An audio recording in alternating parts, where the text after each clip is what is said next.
The John Murray Show with Miriam on RTE Radio 1 with the new Kia Carens. 7 flexible seats, 7 years peace of mind. Kia, home of the 7-year warranty. Text 51551. The John Murray Show with Miriam. RTE Radio 1. Nice reaction to different items on the show. Miriam, I love Elizabeth Gilbert, and her book Eat, Pray, Love is so inspirational, and her writing is so skilled. I used to buy copies and give it to friends before the book even took off. It's much better than the film. I'm delighted to hear her interview. Can't wait to read her new book. That's from Christine and Nina. In relation to Nora's tattoo that she's getting for her 80th birthday, my friend in her 80s recently had Che Guevara tattooed on her arm. Her hero. That's from Christine. And Anne texts to say Nora will enjoy her tattoos. I'm 67 and I have 2. I think of them as jewellery I don't ever take off. You can already hear music probably here in my studio. Just before we do that, Jimmy McCarthy, as you know, was in here on Friday. Well, we're still getting calls, texts, emails about his appearance on the show. Here's an excerpt from one emailer we thought we'd read out. It's Patrick Denham in Australia. Miriam, I've just been sitting here transfixed by Jimmy McCarthy. What an outstanding musician and Irishman. I live here in Perth, Western Australia, with my wife Joyce and 2 grown-up lads, Jesse and Tim. Picture the scene, Miriam. I'm sitting here on a quiet, still morning. We're out the country a bit and the birds are singing away in the background. The summer hasn't come on yet, so the place is beautiful and green, surrounded by gum trees, and we're listening to Jimmy McCarthy explain his beautiful music and playing some of his favourites. Years ago, living in Perth, I felt very, very isolated, but it gives me the greatest pleasure these days to be able to get RTE on the internet. God forgive me, I'm more up to date with the Irish news than what's going on in Australia. God bless Patrick Denham. Well, on Friday I mentioned a few of Jimmy McCarthy's forthcoming gigs, but Jimmy has lined up a whole series of gigs between now and Christmas, and he's going to be playing Limerick, Cahersiveen, Fermoy, Blessington, Killarney, Tala, Portlaoise and Dunleary. Full details are on jimmymccarthy.net, and that's McCarthy spelled MACCARTHY. Well, you may be hearing them practicing. They were one of the great trad bands of the 60s. Their influence can be heard in groups from Planxty, Bothy Band de Danan, I could go on. And they're back. They are Andy Irvine, Terry Woods and Johnny Moynihan. Together, they are Sweeney's Men, and they're going to open now with an old favourite, the Waxie's Dargle. Says my old one to your old one, will you come to the Waxie's Dargle? Says your old one to my old one, sure haven't got so far. I went down to Monto Town to see Uncle McArdle, but he wouldn't lend me a half a crown to go to the Waxie's Dargle. What do you have? Will you have a pint? I'll have a pint with you, sir, and if one of yous doesn't order, soon we'll be thrown out of the booze. Says my old one to your old one, come to the Galway races. Says your old one to my old one, with the price of me old lad's braces. I went down to Capel Street to see the money lenders, but they wouldn't give me a couple of bob on me old lad's red suspenders. What do you have? Will you have a pint? I'll have a pint with you, sir, and if one of yous doesn't order, soon we'll be thrown out of the booze.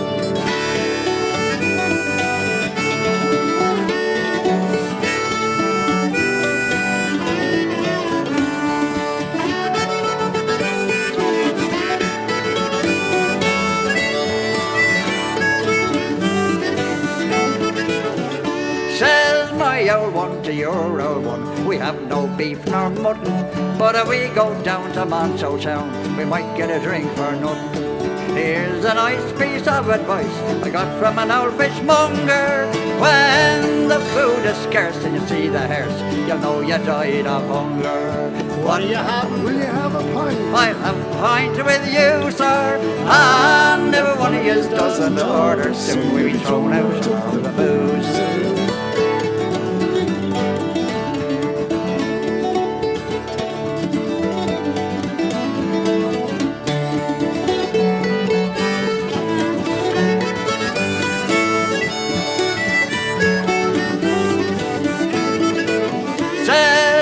Old one to your old one, will you come to the Waxie's Dargle? Said your old one to my old one, haven't got a farthing. I went down to Monto Town to see Uncle McArdle, but he wouldn't give me a half a crown to go to the Waxie's Dargle.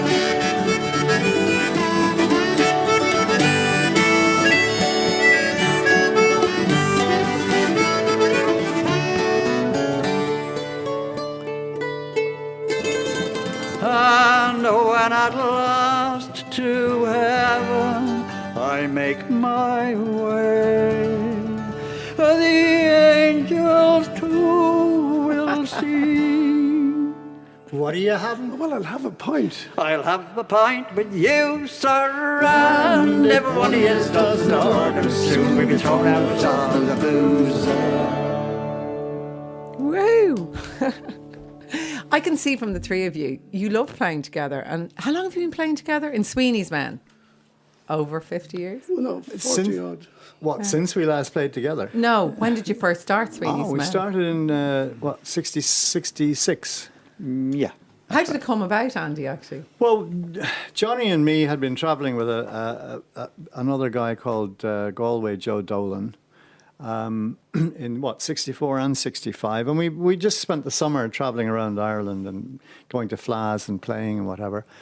And in 66, we decided to do it a bit more kind of... We all met up at the... Do you remember we watched the World Cup in Six Mile Bridge? Yeah, I do remember, yes. And then he went on tennis, was it? Oh, I can't remember. But we were all over the place. we travelled Well done, around in this Terry. red Volkswagen van with Sweeney's Men written on the front of it, and we only had a couple of gigs, I think, organised gigs, but we'd play in pubs and we'd pass the hat around and whatever, and sometimes they'd fill up the red Volkswagen van with petrol and. But we had a very charismatic manager who was travelling in the van with us and our various spouses and friends. And that was Eamon O'Doherty, the late Eamon O'Doherty, the sculptor of Anna Livia, amongst other things. Yeah. And he was a flute player himself, but he was such a gift of the gab, you might say, such a gift of life, that he was the perfect man to go into a pub and drink and chat up the public and then say, these three guys are really good and you should really put them on for a night, you know. It was a very short notice programme. I mean, the publicity machine. Very impromptu. Yeah. And that's Johnny Moynihan talking. Terry, you weren't there at the beginning, Terry Woods. Explain how you joined in this member Galway Joe Dolan headed off to Israel, Well, there was Sweeney's Men, there was Joe and the other two here. And I was actually watching the European Cup final in, I think it was the Bagot Inn. And Joe came in and he said, God, I've been looking for you. And I said, oh, all right, well, I'm watching a match. He said, yeah, but I've got to talk. So I said, what's the problem? He said, they're going to be looking for a guitar player. And I said, why? Where are you? I'm going to fight for Israel. And he was on his way down to the railway to get the train out to the boat. So it was after that I was Did he approached. head off? He did. He didn't make the war. The war was over by the time he got to Israel. But did he come back for his place in the band? No. Well, it was a good excuse. I think he wanted to leave anyway. Yeah. And We had a song in the hit parade, you know, and I think that kind of blew him away.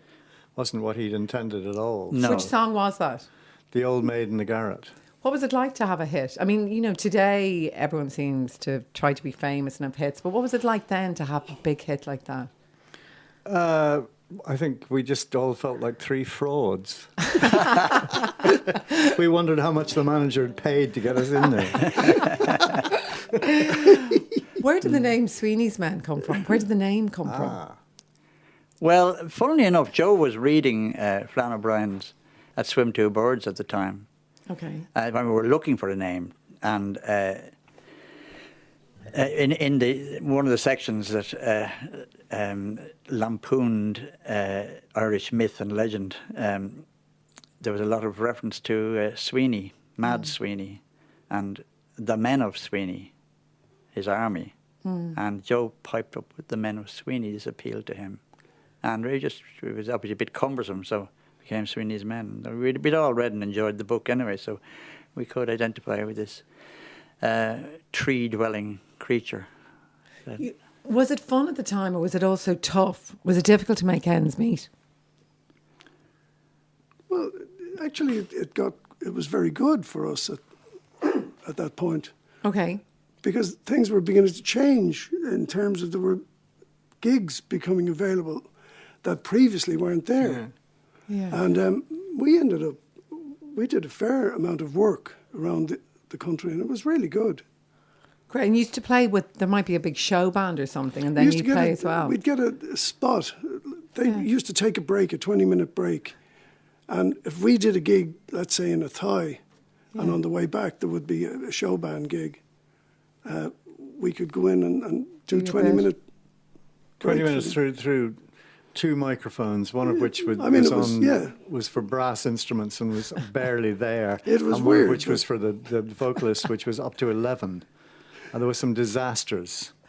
I sang The Old Maid in the Garret at least twice in a key that nobody'd ever heard before. You're still here, Andy. But like, you're all in different bands as well. I mean, Terry, you're in the Pogues. Yes. At the moment. You're still touring, aren't you? Yes. I have been for the last 25 years. We were talking about Lou Reed earlier. You gigged with them once, didn't you, as the Pogues? Yes, the Pogues. We played with Lou Reed and U2 in Wembley. What was that like? From what I remember, it was quite good, I think. Yeah. It's all a bit of a blur, Miriam. Why? You don't want to know. Not just age. No. But were you having a good time? I think I was, yeah. Johnny, you also played with Planxty, J. Danan and the Flat Cowboys. Yeah. Yeah. Well, I've always had a bit of a liking for American music as well as Irish music. And indeed, anybody listening to Sweeney's Men's record will realise that there's not that many Irish numbers on the record. There's American ones and Scottish ones and English ones. But the notion of playing with a band, I used to do sessions with Frankie Lane in a pub in Dublin, and I used to really enjoy them. And then it grew from that, and Jimmy Faulkner was in it. It was fantastic to have an opportunity to be on stage with the late Jimmy Faulkner. And then the fact that I didn't have an electric instrument and didn't really want to be electric, I decided it was time to leave, because it wasn't... the one time I tried to be electric, the sound I was making horrified me so much, and was so instantly accepted by the rest of the band. I thought, these are not for me, so I couldn't do it. But my favourite form of music, in a way, like as doing a public performance, is not using any instruments at all, just singing. I just and I do a bit of that now and then, and there are some good folk clubs starting up again in the Irish scene. Great. I'm not in the big time now, like these boys, Oh, yeah. I'm in... You're going to do Reynard The Fox first now, aren't you? Yeah. Yeah. What's it about? A fox? Well, yes. She's very Strangely clever. enough, it's about a stag chase. No, it's about... Yeah, no, it's about a fox. And it's a very old song, and it's very kind of... Okay. upper class kind of twitty people chasing a fox, like, Beautiful. Monty Python. Yes. Go for it. Okay. 1, 2, 3.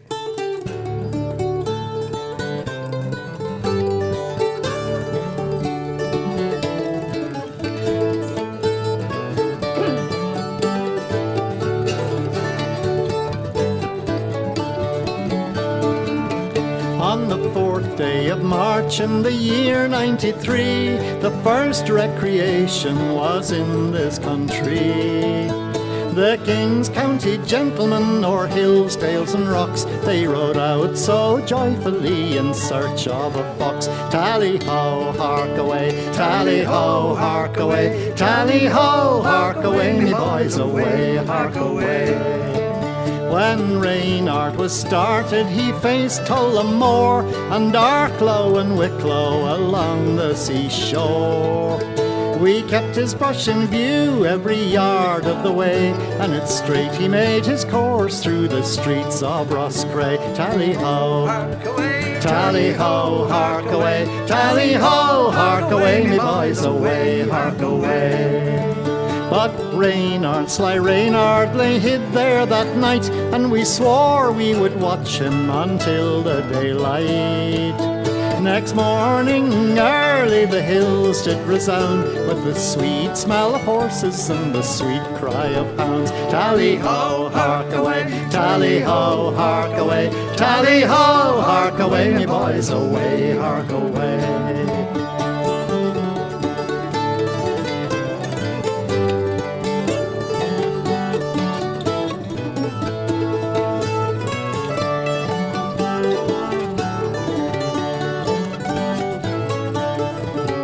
When Reynard was started, he faced to the hollow, where none but the footmen and hounds they could follow. The gentleman cried, watch him, what will we do? If the rocks do not stop him, he will cross Killaloe. Tally-ho, hark away, tally-ho, hark away, tally-ho, hark away, me boys, away, hark away. When Reynard was captured, his wishes to fulfill, he sent for pen and paper and ink to write his will. And what he made mention of, we found it some prank, for he gave us a cheque on the Anglo-Irish Bank. Tally-ho, hark away, tally-ho, hark away, tally-ho, hark away, me boys, away, hark away. Oh, to you, Mr. Casey, I leave my whole estate, and to you, young O'Brien, my money and my plate. I give to you, Sir Monaghan, my whip, spurs and cap, for you jumped hedge and ditches and ne'er looked for a gap. Tally-ho, hark away, tally-ho, hark away, tally-ho, hark away, me boys, away, hark away.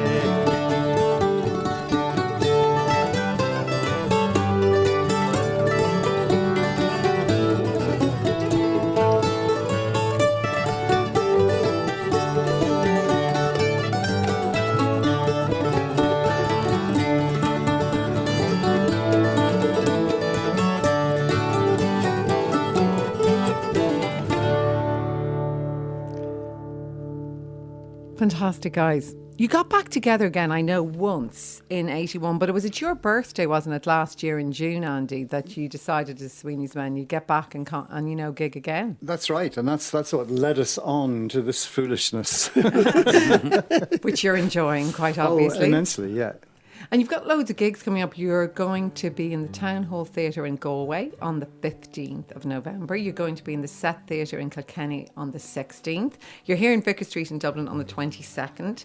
You're in the Triskel Christchurch in Cork on the 23rd and in Dolan's in Limerick on the 29th. And there's lots more information on your website, andyirvine.com.